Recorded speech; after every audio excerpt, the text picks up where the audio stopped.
పరిశుద్ధాత్మదేవుడు రాసిన ప్రకటన గ్రంథం. ఈ గ్రంథమును చదువువాడును వాటిని విని ఇందులో వ్రాయబడిన సంగతులను గైకును వారును ధన్యులు. ఈ సంగతులను గూర్చి సాక్ష్యమిచ్చువాడు నేను త్వరగా వచ్చుచున్నానని చెప్పుచున్నాడు. ఆమేన్. ప్రభువైన యేసు రమ్ము అని ఆ ప్రభువును ఆహ్వానిస్తూ ప్రకటన గ్రంథాన్ని మనం ధ్యానం చేసుకుందాం.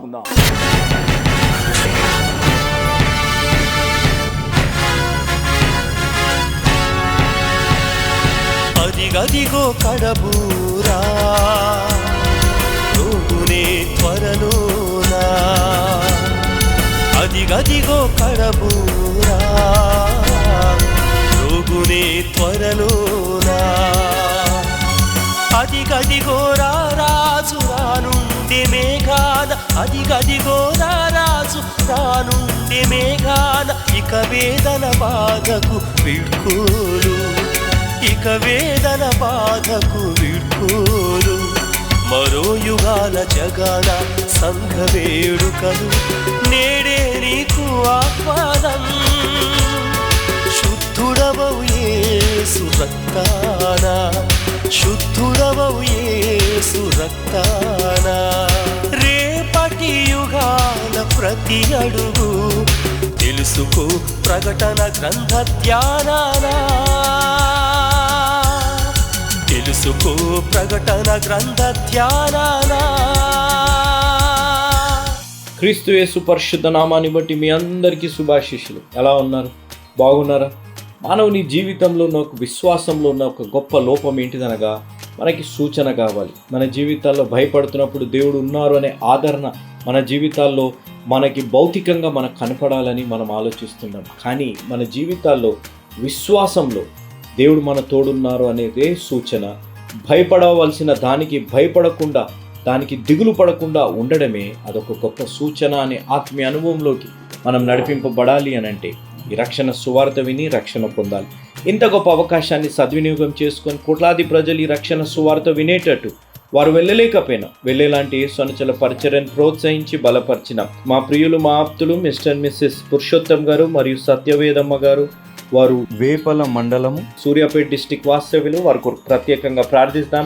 కృపా సత్య సంపూర్ణుడైన దేవా, జీవం కలిగిన మా దేవా, పురుషోత్తం గారిని సత్యవేదమ్మ గారిని మీ పాదాల దగ్గర తీసుకొని వస్తున్నాం తండ్రి.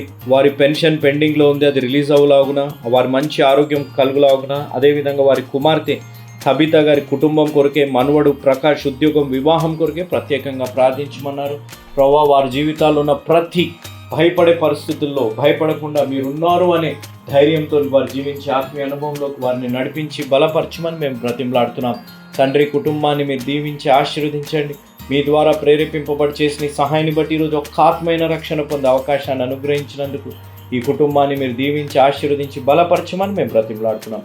ఈ కుటుంబానికి ఈరోజు ఈ వాక్యం వింటున్న ప్రతి బిడ్డకి, ఈ వాక్యం విని రక్షణ తీర్మానం తీసుకోబోతున్న బిడ్డలకి మీ ద్వారా ప్రేరేపింపబడి ఇస్తున్న వాగ్దానము, ఆజ్ఞ, సూక్తి తండ్రి. కాబట్టి ప్రభు తానే ఒక సూచన మీకు చూపును, ఆలకించుడి.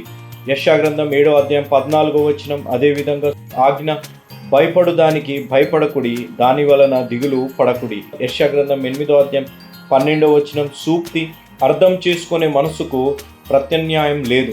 అజ్ఞాని విశ్వాసికి సాతాను ఓడించగలడు, కానీ తన బైబిల్ను తెలిసిన మరియు దేవుని ఉద్దేశాలను అర్థం చేసుకున్న క్రైస్తవుడిని అతను అధిగమించలేడు. There is no substitute for an understanding mind. Satan can defeat the ignorant believer, but he cannot overcome the Christian who knows the Bible and understands the purposes of God.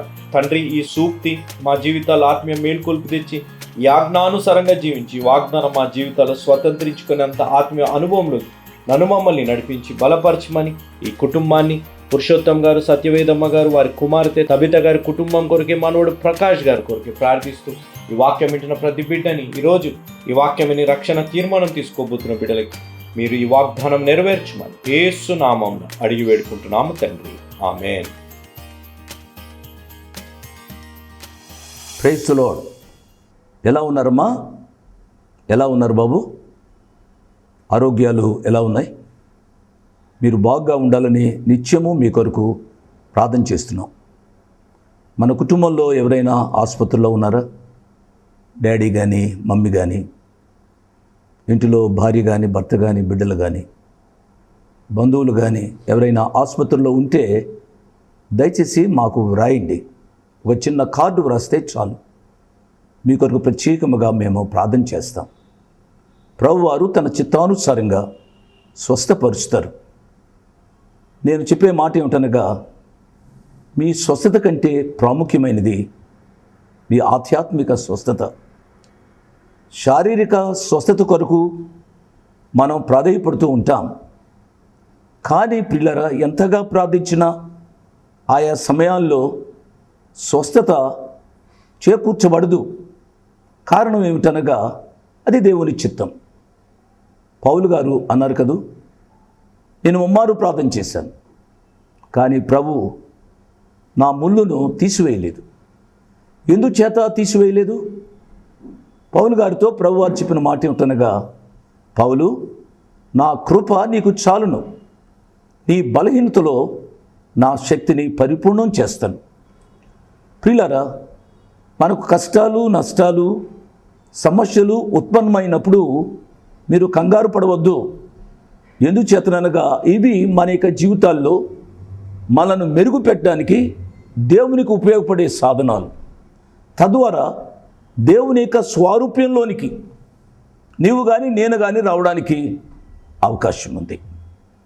కాబట్టి ఎక్కువగా ప్రార్థించండి. మీ కొరకు మేము ప్రార్థన చేస్తున్నాం. దేవుని వాక్యాన్ని వింటున్నారు కదూ. మన వ్యక్తిగత జీవితాలు కానీ కుటుంబ జీవితాలు కానీ సంఘము కానీ దయ్యములకు నివాస స్థలంగా ఉండకూడదు అనే సత్యాన్ని గత పాఠంలో పరిశుద్ధాత్మ దేవుడు మనకు బోధించాడు. మన వ్యక్తిగత జీవితం మన కుటుంబ జీవితం ఎంతో సంతోషకరంగా ఉండాలి, అంతేకాని దయ్యములకు నివాస స్థలంగా ఉండకూడదు. మనం సంఘాలకు వెళుతున్నాము అని అంటే సంఘాలలో ఆధ్యాత్మిక అభివృద్ధి కావాలి, అంతేగాని సంఘాలలో గొడవలు ఉండడం ద్వారా, సంఘాల ముందు పోలీసులు ఉండి లోపట ఆరాధనలు జరిగించడం ద్వారా దేవునికి ఎంత మహిమ వస్తుందో మీరు ఆలోచించాలని ప్రభు పక్షంగా నేను మనవి చేస్తున్నాను. సమస్యలు రావడానికి అవకాశం ఉంది. ప్రియులారా, ఇద్దరు భిన్నమైన వ్యక్తిత్వాలు కలిసినప్పుడు భేదాభిప్రాయాలు రావడానికి అవకాశం ఉంది. ఆ భేదాభిప్రాయాలు సర్దుకోవడమే ఆధ్యాత్మిక స్థితిని జ్ఞాపకం చేస్తుంది. ఎంతవరకు ఆధ్యాత్మికంగా మనం జీవిస్తున్నామో అనే సత్యం మన యొక్క భేదాభిప్రాయాలు సర్దుకున్నప్పుడే తెలుస్తుంది. కానీ భేదాభిప్రాయాలు కొనసాగించుకుంటూ శత్రువులుగా జీవించకూడదు అనే విషయాన్ని నేను మనవి చేస్తున్నాను. ఈ విషయాలు మీ మనసుల్లో ఉంచుకున్నామని ప్రభు పక్షంగా నేను మనవి చేస్తున్నాను.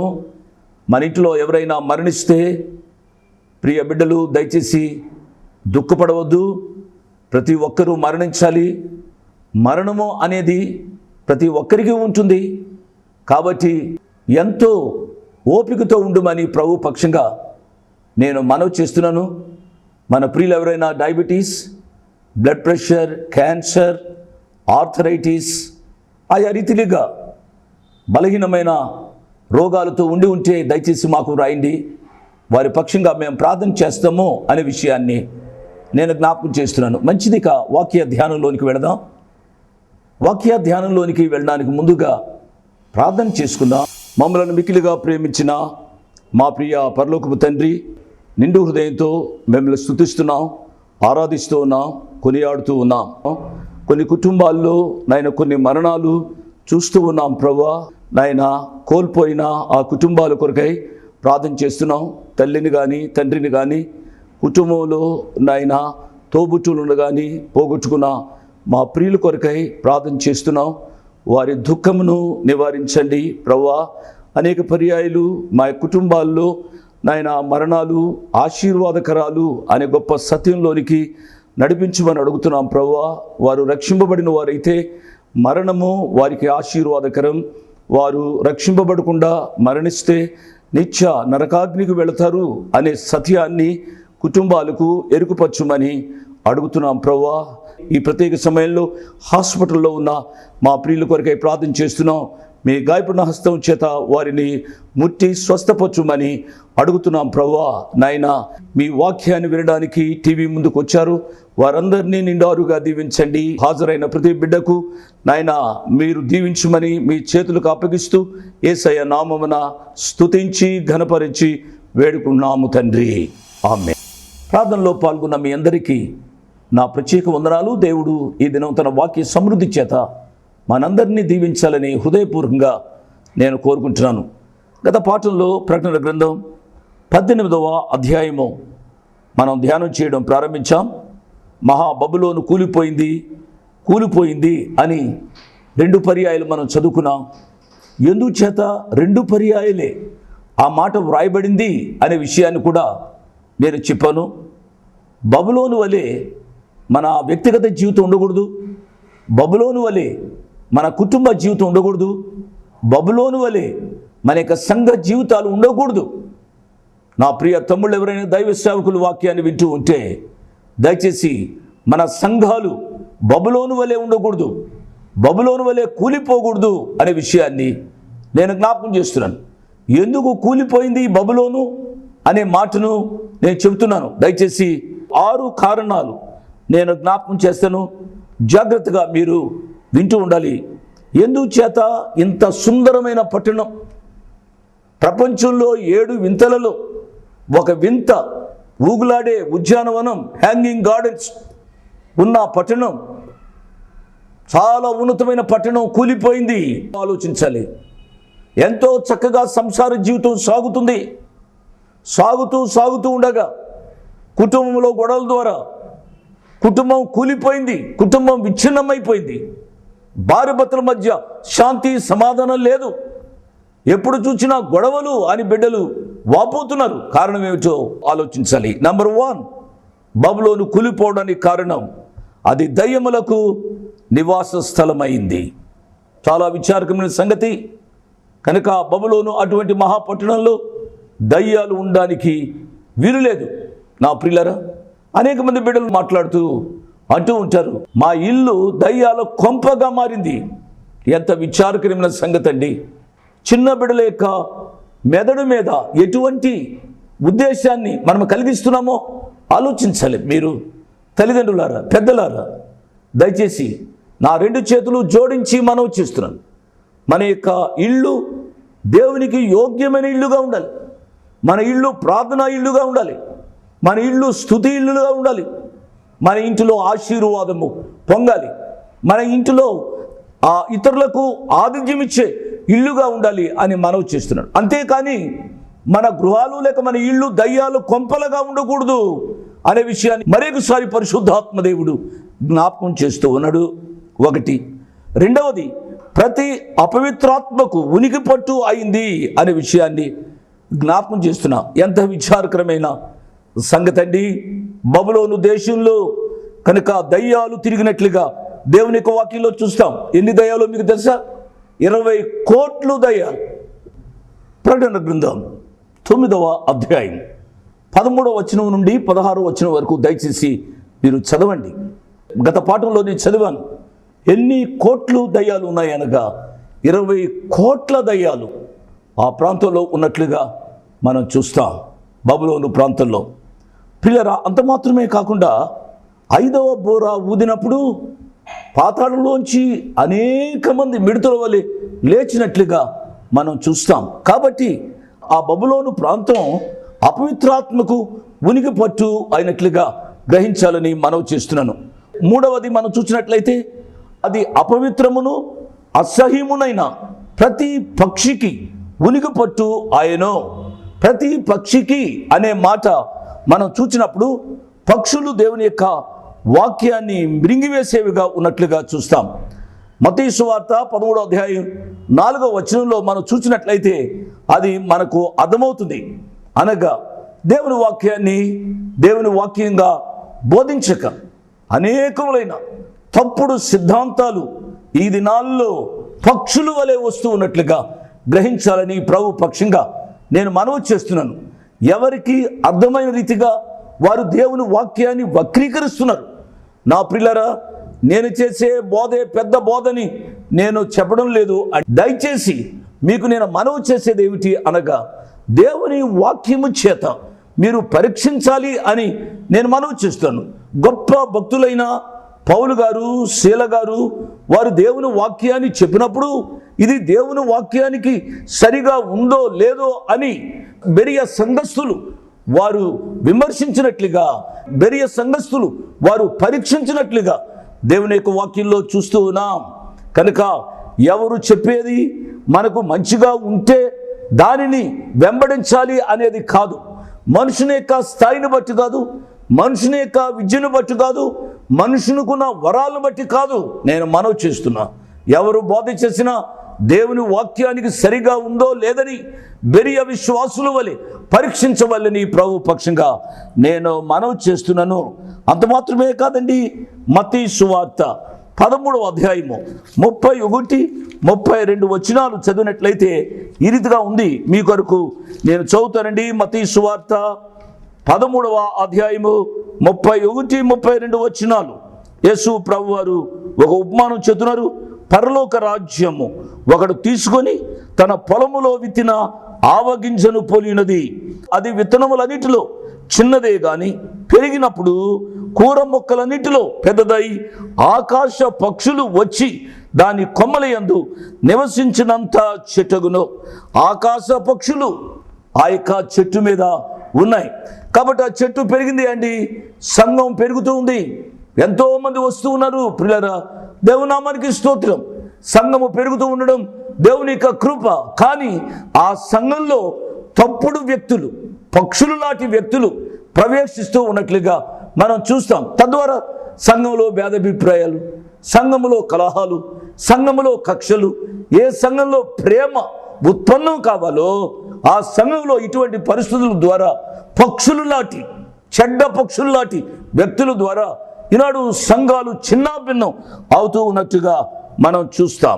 4వ కారణం ఏమిటి అనగా, ఎలయనగా సమస్తమైన జనములు మహోద్రేకముతో కూడిన దాని వ్యభిచార మద్యమును త్రాగి పడిపోయిరి. గమనించండి పిల్లరా, ఇక్కడ చూసినట్లయితే వ్యభిచారము, మద్యము అనే మాట మనకు కనబడుతుంది. చాలామంది యవనస్తులు ఈ దినాల్లో త్రాగుడుకు అలవాటు అవుతున్నారు. చాలామంది కుటుంబీకులు, భర్తలుగా ఉన్న నా ప్రియ తమ్ముళ్ళు ఈ మద్యానికి దాసులవుతూ ఉన్నట్టుగా మనం చూస్తాం. ఎంతోమంది ప్రియ బిడ్డలు ఫోన్ చేసి చెప్తారండి, పెండ్లి దినాల్లో నేను ఇలా అనుకోలేదు, ఎంతో మంచివాడు అనుకున్నాం, కానీ పెండ్లికి ముందుగానే ఇతనికి త్రాగే అలవాటు ఉందట. ఇప్పుడు త్రాగి ఇంటికి వచ్చి చాలా గందరగోళం చేస్తాడు. అంకుల్ నన్ను కొడతాడు, అంకుల్ నేనేమి చేయాలి అంకుల్. 2-3 బిడలైన తర్వాత త్రాగుబోతులుగా సంసారాలను, కుటుంబాలను పాడు చేసే తమ్ముళ్లను, నా ప్రియ తమ్ముళ్ళరా, నా చేతులు జోడించి మీకు మనవి చేస్తున్నా, ఈ త్రాగుడు అనే ఈ పాప అలవాటును మీరు మానివేసుకుని ప్రభు పక్షంగా మీకు బ్రతిమలాడుతూ నేను మనవి చేస్తున్నాను. ఎన్ని కుటుంబాలు త్రాగుడు ద్వారా పాడైపోతున్నాయో మీరు గమనించాలని నేను మనవి చేస్తున్నా. త్రాగుడు అలవాటు అనేక పర్యాయాలు వ్యభిచారానికి కూడా అది దోహదమవుతుంది. వ్యభిచార పాపములో ఉన్న నా ప్రియ బిడలరా, నేను మనవి చేస్తున్నా, యవనస్తులు ఎంతమంది తమ భార్యలకు అన్యాయం చేస్తూ ఉన్నారు. వాక్యం ఉంటున్న మీరు ఆలోచించమని ప్రభు పక్షంగా నేను మనవి చేస్తున్నాను. కాలేజీకి వెళ్తున్నా నా ప్రియ యవన బిడలరా, ఆడవాళ్ళు కానివ్వండి, మగవాళ్ళు కానివ్వండి, నేను మనవి చేస్తున్నా, ఈ పాపము పదే నేను అనడానికి నాకు ఇష్టం లేదు, కానీ ఈ పాపము మీ యొక్క జీవితాలలో ఎంతవరకు క్రియ చేస్తుందో మీరు ఆలోచించాలి.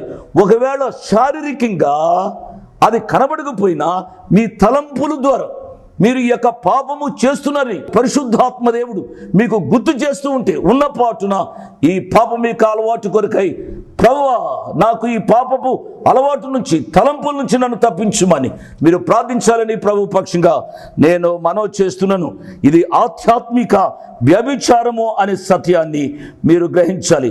భూరాజులు దానితో వ్యభిచరించిరి. 5వ పాయింట్, భూరాజులు దానితో వ్యభిచరించిరి. పిల్లరా, భూరాజులు అనగా సంఘ నాయకులు, భూరాజులు అనగా 10 మంది రాజులు అని దేవుని యొక్క వాక్యంలో చూస్తాం. చాలా కీలకమైన పాత్ర వహిస్తున్న రాజులు వీరు దానితో ఆ బబులోను పట్టణంతో వ్యభిచరించిరి, వారు స్నేహం చేసినట్లుగా మనం చూస్తాం పిల్లరా.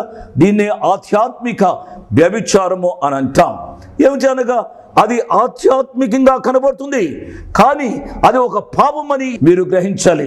ఎంతమంది ఈనాడు విగ్రహాలకు పూజ చేస్తున్నారు అండి పిల్లరా, ఎంత విచారకరమైన సంగతి. అనేక కుటుంబాలలో యేసు ప్రభు వారి యొక్క పటాలు ఉంటాయి, ఆ పటాలకు దండలు వేస్తారు, ఆ పటాలకు అగరొత్తులు పెడతారు. ఎంత విచారకరమైన సంగతి అండి. పటాలకు దండలు వేస్తారా? పటాలకు అగరొత్తులు పెట్టి పూజ చేస్తారా? ఆ పటము యేసు ప్రభు పటమని మీకు ఎలా తెలుసు? ఎవరి ఇండ్లలో ఇటువంటి పటాలు ఉన్నాయో ఒక దైవజనునిగా నేను మనవి చేస్తున్నా, ఆ పటాలు తీసివేయాలి. ఆ పటాలు చోట దేవుని వాక్యాన్ని పెట్టుమని ప్రభు పక్షంగా నేను మనవి చేస్తున్నా. నీకు ఇంకొకరికి తేడా ఏమిటి? నువ్వు క్రైస్తవుడు, యేసు ప్రభు నమ్ముకున్నాను అని చెప్పే వాడివి దానివి. నీ యొక్క జీవితంలో ఇటువంటి విగ్రహారాధన అది బబులోను పాపము అనే సత్యాన్ని గ్రహించాలి. ఆరవది, భూలోకమంది వర్తకులు దాని సుఖభోగముల యందు ధనవంతులైరి. వర్తకులు వ్యాపారం చేస్తూ ఉంటారు. వ్యాపారము చెడ్డది కాదు కనుక బిజినెస్ చేసి డబ్బును ఆర్జించి దేవుని యొక్క సేవ చేసే గొప్పవారిని మనం చూస్తూ ఉంటాం. విలియం కాల్గేట్ అనే మహాభక్తుడు వ్యాపారం చేసి తనకు వచ్చే ఆదాయంలో 10వ భాగం ఇచ్చేవాట, తర్వాత 20వ భాగం ఇచ్చేట, తర్వాత 30వ భాగం ఇచ్చేట. ఎంతవరకు వెళ్ళాడు అనగా 90వ భాగం, 90% to God and 10% to me. కాబట్టి నేను 10% వాడుకుంటాను, 90% దేవునికి ఇస్తాను అనే వ్యాపారస్తులు ఉన్నారు.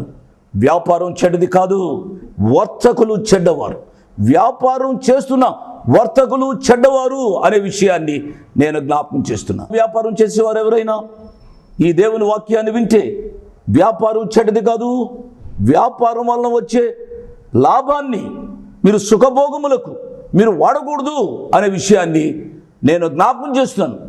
ఎంతోమంది వ్యాపారం చేసి ధనాన్ని ఆర్జించిన వారు మద్యానికి అలవాటు పడుతున్నారు, వ్యభిచారానికి అలవాటు పడుతున్నారు. చాలా విచారకరమైన సంగతి.